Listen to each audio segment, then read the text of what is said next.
മനുഷ്യനിവിടെ പ്രാന്ത് പിടിച്ച് നിൽക്കുമ്പോഴാ തനിക്ക് എന്താ വേണ്ടത്? അപ്പൊ അളിയൻ കാര്യമൊന്നും അറിഞ്ഞില്ലേ? ഇല്ല. എന്നാൽ ഇനി ഞാനത് പറയാം, ആരും ഞെട്ടരുത്. വിളിച്ചിട്ടുണ്ട് ബോബി ചെമ്മണ്ണൂർ. നമുക്കിപ്പം ലൈനിലുണ്ട്. ബോബി ചെമ്മണ്ണൂരുമായി നമുക്കൊന്ന് സംസാരിക്കാം. ശല്യം. ഹലോ, ആരാ? Hello, good evening Bobby Chemmanur. നമസ്കാരം. Very good evening. Bobby Chemmanur, കേസായല്ലോ.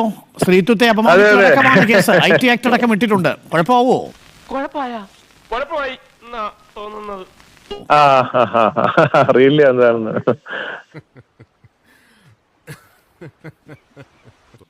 അതിപ്പോ കുന്തി ദേവി എന്ന് പറയുകയുണ്ടായി. അത് 2 ഉദ്ഘാടനത്തിന് വന്നിരുന്നു നമ്മുടെ. അപ്പൊ അതില് ഞങ്ങള് മഹാഭാരതം റിലേറ്റഡ് ആയ കഥയുമായി ബന്ധപ്പെട്ടായിരുന്നു താങ്കൾ അങ്ങനെ പറഞ്ഞത്? അങ്ങനെ എന്തെങ്കിലും ചടങ്ങോ അങ്ങനെ എന്തെങ്കിലും?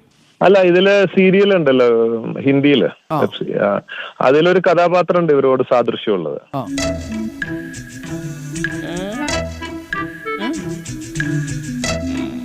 തുടർച്ചയായിട്ട് താങ്കൾ പറഞ്ഞുവല്ലേ? ഒന്നിൽ കൂടുതൽ തവണ പറഞ്ഞോ?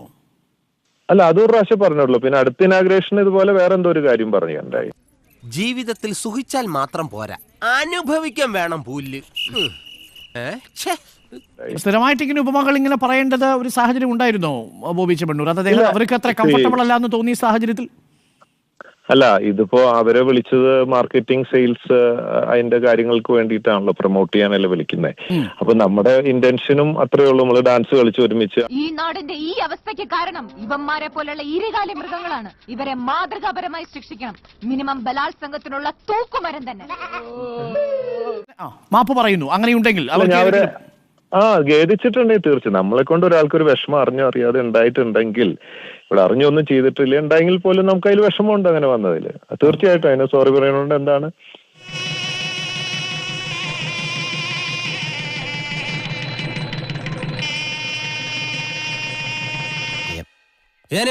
ഞാൻ പോകുന്നു.